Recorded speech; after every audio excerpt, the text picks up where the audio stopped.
Alhamdulillahi Rabbil Alamin Ar-Rahmanir Rahim Maliki Yawmiddin Iyyaka na'budu wa iyyaka nasta'in Ihdinas siratal mustaqim Siratal ladzina an'amta 'alaihim ghairil maghdubi 'alaihim waladdallin Amin.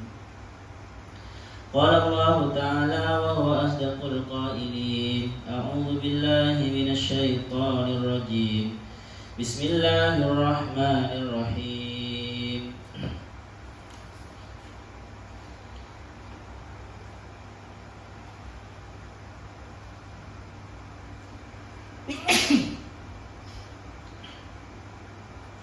Bismillahirrahmanirrahim.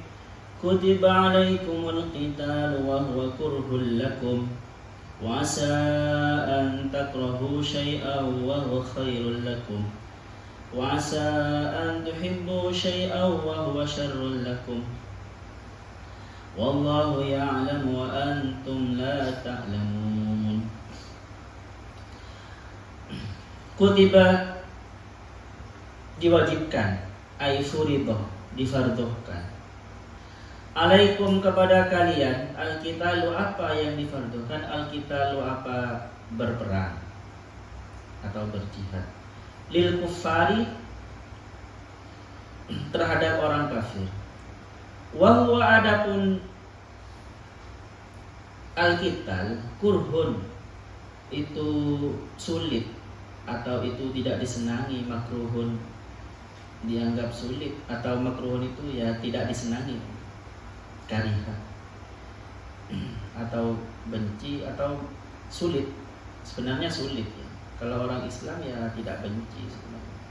Tapi karena merasa sulit akhirnya tidak senang, sesuatu yang tidak disenangi.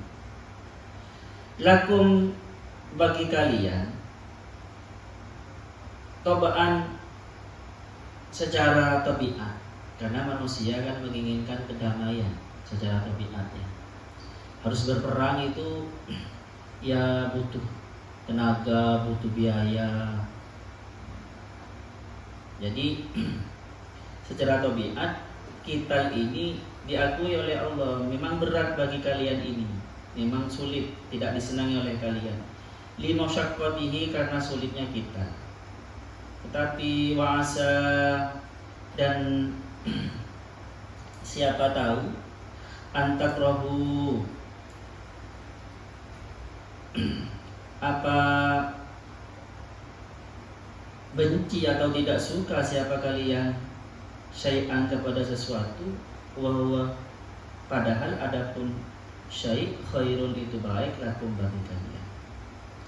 Wa asa, dan siapa tahu antuhibbu apa senang siapa kalian syai'an kepada sesuatu, wa padahal adapun syai' syarrun itu buruk lakum bagi kalian.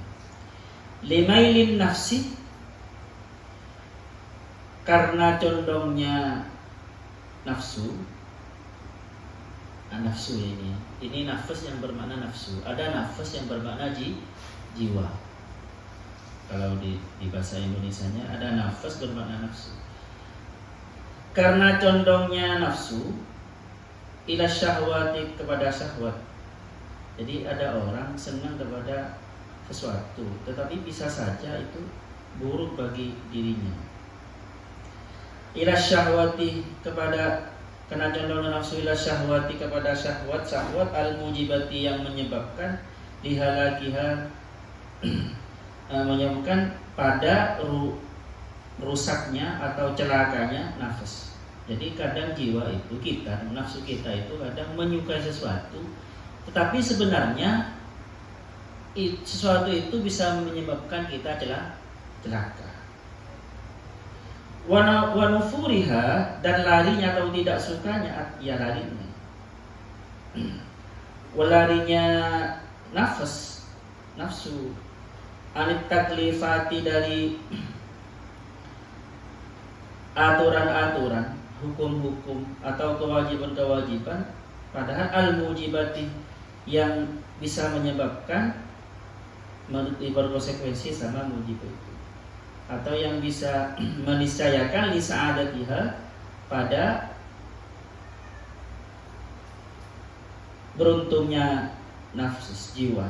Fala'allah lakum, fala'allah maka siapa tahu, maksudnya moga-moga, lakum itu bagi kalian fil qitali di dalam kita, wa in karahtumuhu walaupun tidak suka siapa kalian kepada kita, khairan apa kebaikan. Ini isimnya la'alla ya.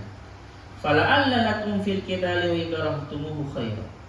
Lianna fihi, karena sesungguhnya fihi itu di dalam kita, imma dhafrah, kadang itu beruntung, kalau menang kan beruntung, wal ghanimat, dan mendapatkan harta rampasan,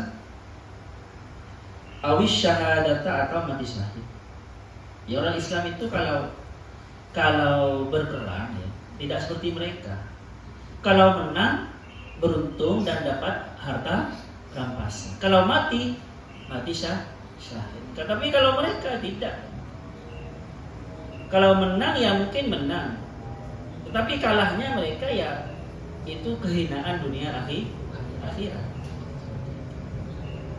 Wa fi tarkihi, dan itu di dalam meninggalkan kita, duduk-duduk saja gak ikut berperang. Wa in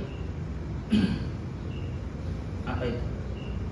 Ahbabtumu, walaupun suka siapa kalian kepada meninggalkan berperang, senang kalian berperang karena tidak repot-repot. Syarron apa keburukan. Li'anna fihi, karena bisa saja sesungguhnya fihi itu di dalam tarkihi, tidak berperang itu, adzillah apa kehinaan, karena dijajah hina, wal faqro dan kefakiran, kalau sudah dijajah ya fakir, wa hirmanal ajri, dan jikalau kalah ataupun menang, dan jika walaupun menang tetapi kalian tidak ikut berperang, dan kalian tidak dapat pahala, wa hirmanal ajri, dan tidak dapat pahala karena tidak ikut berperang. Wallahu, dan adapun Allah ya'lamu itu mengetahui siapa Allah, ma pada sesuatu, wa adapun itu ma khairun itu baik lakum bagi kalian, wa antum, dan sedangkan kalian la ta'lamun itu tidak mengetahui siapa kalian, dzalika pada itu, kepada fabadaru maka bersegeralah siapa kalian ilama ya'murukum, kepada melaksanakan sesuatu, ya'murukum yang memerintahkan, kum kepada kalian dengan ma, wa arsala sebab Allah memerintahkan sebab kum kepada kalian dengan ma, wa arsalan nabiyya, wa arsala dan mengutus siapa nabi, yang an-nabi awwala sarayahu, di awal perang-perangnya Rasulullah, wa alaiha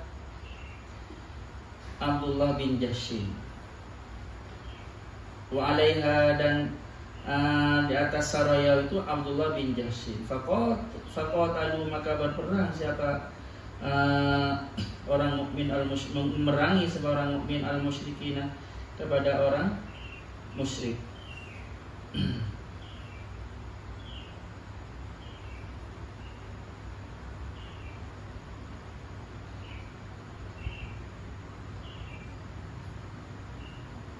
Waqatalu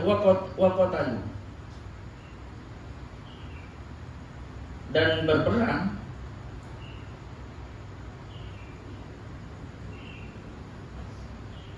Ibnul Hadramina kepada Ibnul Hadrami akhir yaumin min jumatil akhir, wal tabas alaihim bi Rajabah, dan juga raju alaihim kepada mereka bi Rajabah, di waktu Rajab.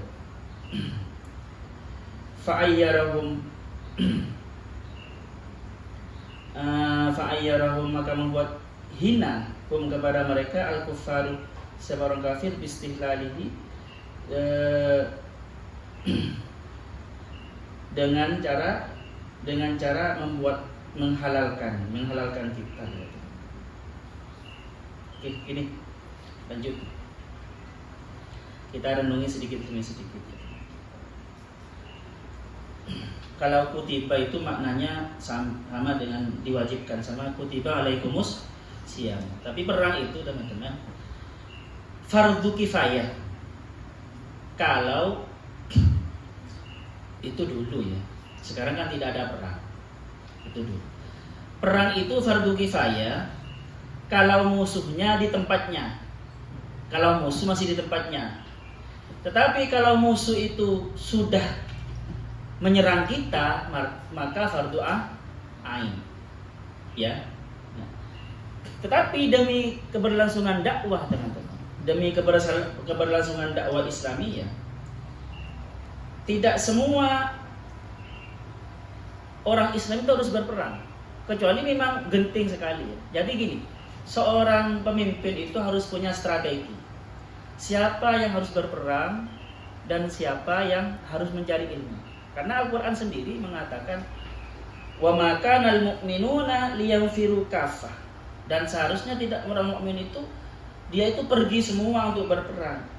Falaula nafar min kulli firqatin minhum ta'ifatun liyatafaqahu fid din.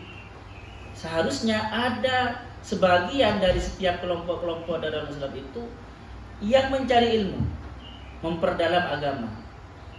Waliyunziru qaumahum idza raja'un. Dan nanti kalau sudah pulang mencari ilmu, dia beringat berdakwah di umatnya. La'allahum yahdharun. Jadi gini teman. Ini terjadi dulu di masa-masa Belanda. Di masa-masa Belanda itu tidak semua orang yang alim, yang punya potensi alim itu ikut berperang. Seperti Syekh Nawawi Al-Bantani. Syekh Nawawi Al-Bantani memang tidak ikut perang teman-teman. Padahal sedang perang, kita itu masih sering ketika itu sering berontak kepada Belanda, kepada VOC. Ya pernah juga beliau ikut berperang ya, tetapi akhirnya beliau lebih konsen kepada mencari ilmu. Akhirnya ke Mekah. Beliau umur 14 kan sudah ngajar. Di rumahnya itu sudah ngajar, punya banyak santri karena alim. Tetapi ini penting, coba itu ya. Ternyata teman-teman ya, ketika di Mekah, Belanda itu kan bisnis haji. Mereka kan punya kapal. Ini kalau tidak dibuat bisnis kapal ini, ya maka kurang beruntung. Maka orang Islam itu oleh Belanda ya diberi sarana untuk haji. Maka membuat pendaftaran untuk mereka yang menyiapkan kapalnya. Akhirnya banyak orang Islam, orang-orang yang kaya punya uang akhirnya ngaji ke Mekah. Di situ teman-teman mereka bertemu dengan tokoh-tokoh Indonesia yang ngaji di sana, yang sudah alim jadi tokoh gitu ya. Dan alhamdulillah walaupun Syekh Nawawi itu tidak ikut berperang, tetapi Syekh Nawawi berhasil membakar semangat orang Islam yang haji atau yang mencari ilmu ke sana. Ketika mereka pulang nanti banyak santri-santrinya Syekh Nawawi yang nanti itu jadi pahlawan. Itu bagusnya. Jadi tidak semuanya harus ikut berperang. Memang kalau sudah mendesak, musuh sudah di sini ya, sudah masuk, maka wajib berperang. Semua fardu ain istilahnya. Karena ada hadis yang mengatakan al-jihad wajibun alaikum ainama bahasanya gimana? Al-jihad wajibun alaikum ma'akul li amirin birron kana au fajiron. Birron bisa. Jihad itu wajib bagi kalian bersama pemimpin, baik pemimpinnya adil atau fajir. Jadi kalau sudah waktunya ya harus berjihad. Ya awalnya di Mekah, di masa Mekah yang tidak diperbolehkan kan ya. Berjihad berperang karena satu memang orang Islam belum siap. Memang di masa-masa Mekah itu adalah fase memantapkan tauhid dan syariat yang ubudiyah itu. yang bersolat, zakat, memantapkan yang itu. Penanaman lagi baru ketika di Mekah, karena selain juga orang Islam sudah kuat, baru udzina. Ada ayat turun, udzina lil ladzina yuqataluna bi annahum zulimu wa innallaha ala nasrihim laqadir. Maka diizini berperang itu. Baru diizini berperang. Di awalnya tidak boleh. Fa'fu anhum, ampuni saja, wastabir, sabar. Awalnya seperti itu. Baru ketika sudah di masa Madinah. Ini untuk kesempurnaan syariat. Jadi syariat itu tidak ujuk-ujuk langsung. Ada evolusinya ya, ada perkembangannya. Islam ini teman-teman disebarkan oleh Rasulullah itu tidak langsung, tetapi ada evolusi Islam. Ada perkembangannya. Kalau di masa Makkah itu masa-masa penanaman akidah dan syariat-syariat yang berhubungan dengan ibadah. Baru nanti ketika di Madinah itu akidah tetap ada tetapi porsinya sedikit. Nanti syariat-syariat yang berhubungan dengan kemasyarakatan, berperang dan muamalah. Itu fase Madinah. Makanya nanti setelah diizini fardu kifayah gitu ya, baru nanti Rasulullah ayatnya itu turun, waqatilul musyrikina kafah, bunuhlah orang musyrik kafah semuanya, kama yuqatilunakum kafah. Tetapi seperti ini teman-teman, ada hadis ya, tapi jangan salah paham ya. Semua ayat perang itu maupun hadis perang, pada hadis perang seperti ini. Umirtu an uqatilan nas, ini kan diriwayatkan oleh Abu Hurairah, Ibnu Umar kan ya. Saya diperintahkan untuk memerangi manusia hatta yaqulu la ilaha illallah wa yuqimus shalah wa yutuna zakat, kan gitu kan ya. Saya diperintahkan untuk memerangi manusia sampai mereka mengatakan la ilaha illallah dan mendirikan sholat, membayar zakat. Kalau kita lihat teks hadis ini dan juga waqatilul musyrikina kafatan kama yuqatilunakum kafah, seakan-akan kita boleh berperang dengan cara memulai. Orang kafir tidak salah, kita memulai perang. Kalau melihat dari teks murninya. Tetapi kita tidak bisa seperti itu. Kita harus lihat asbabun wurudnya, asbabun nuzulnya. Keadaan orang Islam ketika itu memang sedang digencet sama orang kafir. Memang orang kafir memposisikan mereka musuh. Kalau ada kesempatan sedikit, mereka bisa memerangi kita. Paham ya? Artinya kalau di Indonesia tidak ada yang seperti itu, ya tidak bisa kita memulai berperang. Karena kafir. Kan gitu ya? Tidak. Walaupun teksnya itu berbunyi, saya diperintahkan untuk memerangi manusia sampai mereka mengucapkan la ilaha illallah. Maksudnya diperintahkan itu, maksudnya gini.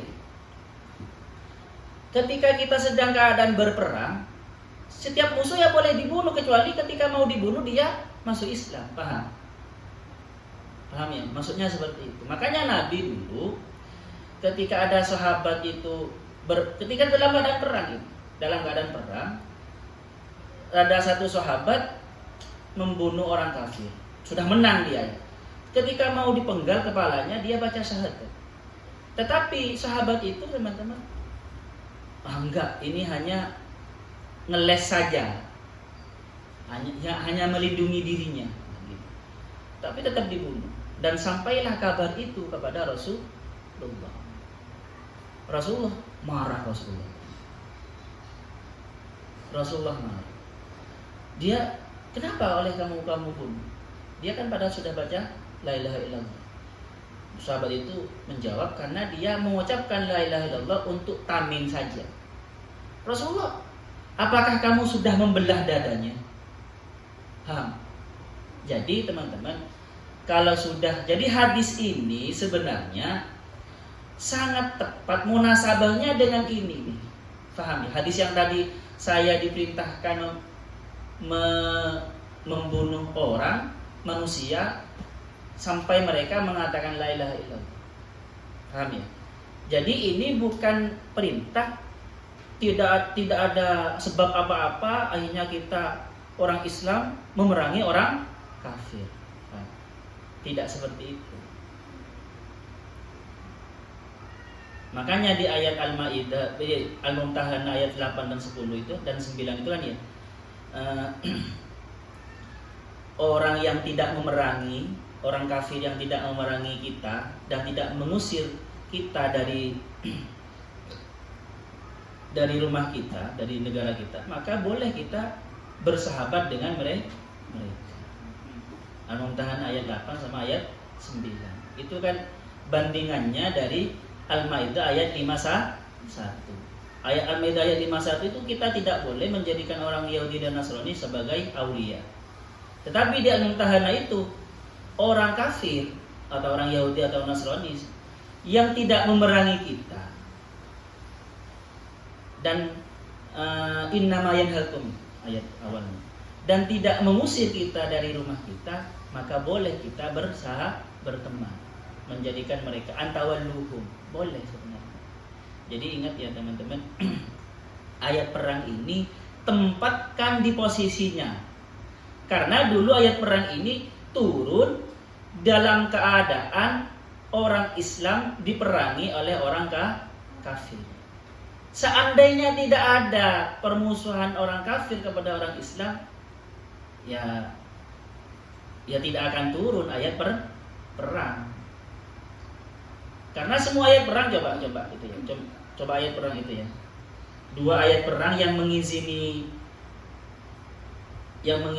kita berperang itu, udzina lil ladzina yuqataluna bi annahum zulimu. Diizini berperang lil ladzina, bagi orang-orang yuqataluna yang diperangi. Jadi tidak ada kata memulai berperang tanpa ada sebab mereka berbuat salah kepada kita. Paham ya? Dan perintah waqatilul musyrikin aja. Waqatilul musyrikin kafatan kama yuqatilunakum ka. Dan berperangilah orang-orang musyrik itu semuanya seperti halnya mereka memerangimu semuanya. Artinya ada apa? Seperti halnya kan ya, mereka duluan. Tetapi untuk zaman sekarang kita juga jangan terlalu lugu juga ya.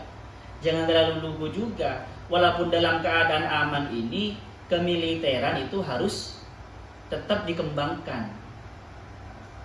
Maksudnya tentang senjata, persenjataan dari yang canggih sampai yang super canggih itu kita harus tetap produksi. Karena apa? Karena zaman tidak menentu. Dan dengan kita punya kekuatan seperti itu, mereka takut. Makanya Iran itu kadang ya merilis atau apa namanya?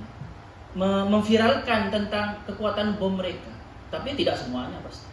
Untuk apa? Supaya tidak dianggap enteng. Tidak berani orang memerangi tidak berani. Ya pastinya tidak semuanya diviralkan ya, karena kalau semuanya diviralkan itu kan berarti musuh mengetahui kekuatan kita. Kita supaya menang musuh itu kan kalau menurut teorinya Sun Tzu orang Cina itu kan ya apa? 1, kita tahu kekuatan kita. Nomor 2, kita tahu kekuatan musuh.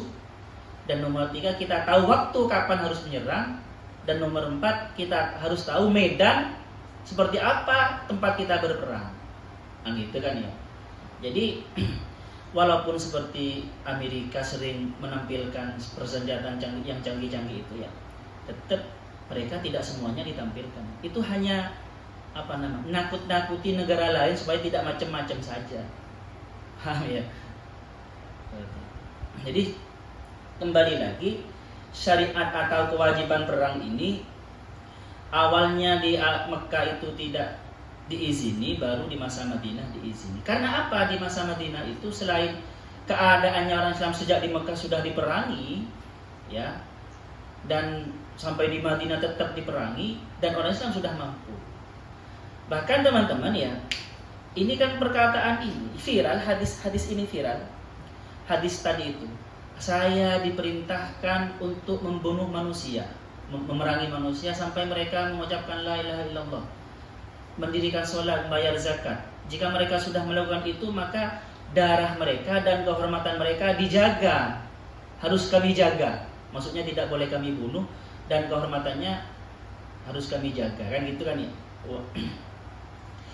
Ayat itu viral di masa-masa Abu Bakar dan Khalifah Sayyidina Umar, di mana ketika masa Sayyidina Abu Bakar dan Sayyidina Umar itu banyak orang Islam yang murtad, banyak orang Islam yang murtad tidak bayar zakat. Itu kan bahaya kepada negara Islam. Satu, banyak orang murtad ya. Ketika orang murtad, biasanya mereka ketika sudah keluar dari kelompok kita berkumpul sama siapa? Berkumpul kepada kelompok musuh. Kalau orang yang dekat dengan kita awalnya terus berkumpul dengan musuh, bahaya apa tidak? Bahaya. Yang nomor dua, Sayyidina Abu Bakar harus memerangi orang tidak bayar zakat. Karena apa? Negara ketika itu butuh biaya untuk keamanan negara, terutama untuk keamanan dan juga untuk kemajuan ekonomi negara.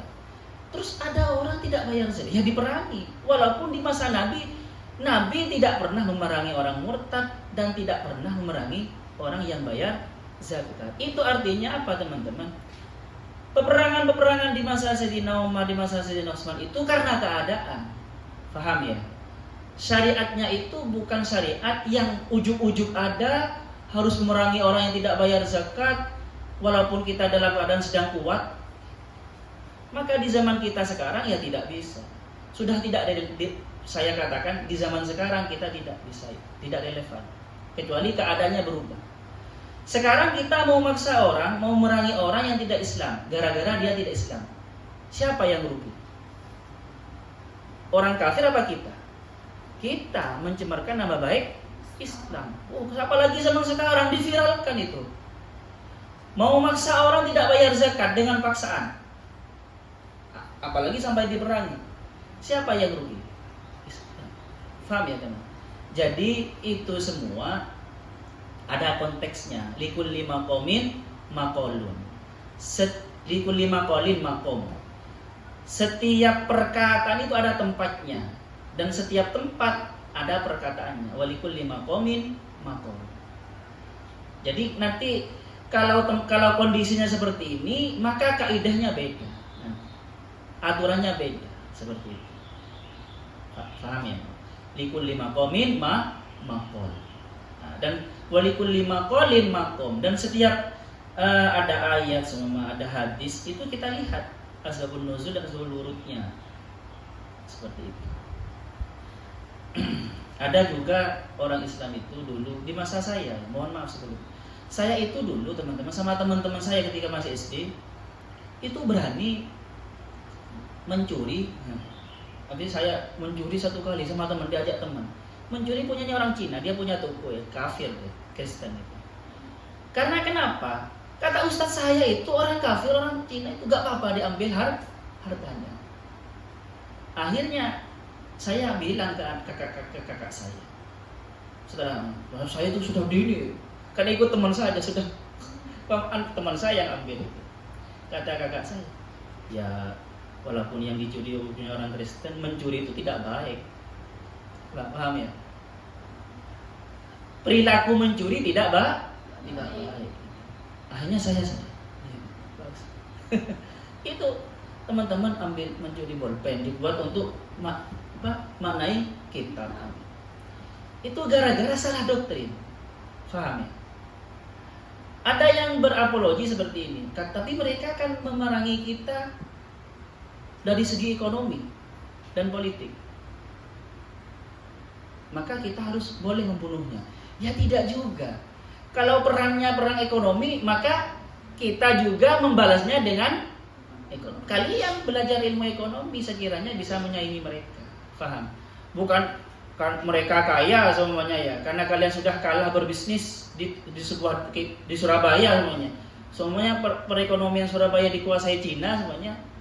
Masa kalian mau membunuh mereka terus merampas toko-toko mereka? Tidak. perangi mereka dari sektor ekonomi juga, paham? Jadi harus adil juga. Seperti itu. Tidak bisa Islam kalau seperti itu, Islam teman-teman, seperti yang terjadi di mana ada pemaksaan seperti di Pakistan itu ya. Apalagi zaman sekarang, itu yang rugi Islamnya. Citra Islamnya sendiri.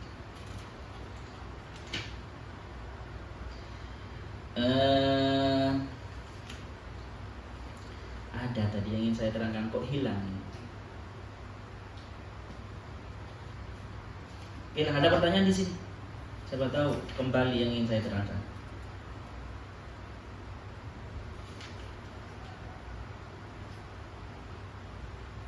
Oke, teman-teman. Jam berapa? Dikit.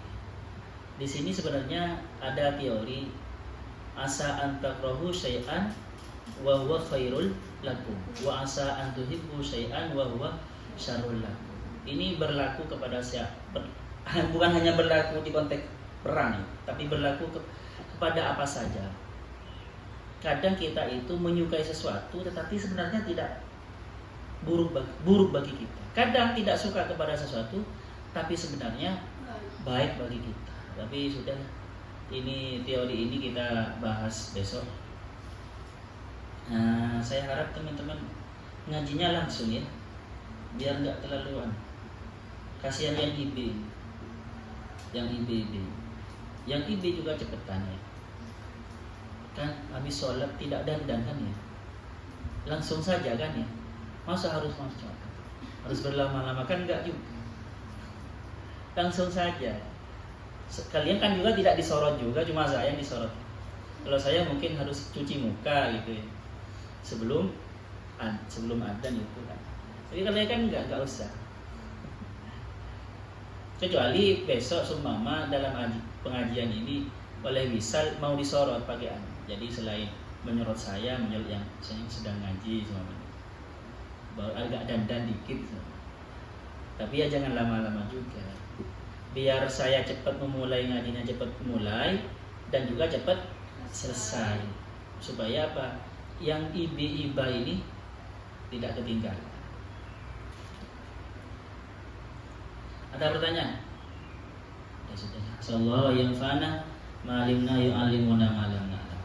Rabbana anfa'na bima 'allamtana Rabbi 'allimna alladhi yanfa'una Rabbi faqihna wa faqih ahlana wa qarabati lana fi dini Rabbana anfa'na bima 'allamtana Rabbi 'allimna alladhi yanfa'una Rabbi faqihna wa faqih ahlana wa qarabati lana fi dini Rabbana anfa'na bima 'allamtana Rabbi 'allimna alladhi yanfa'una Rabbi faqihna wa faqih ahlana wa qarabati lana fi dinina Subhanakallahumma bihamdika asyhadu an la ilaha illa anta astaghfiruka wa atubu ilaik. Assalamualaikum warahmatullahi wabarakatuh.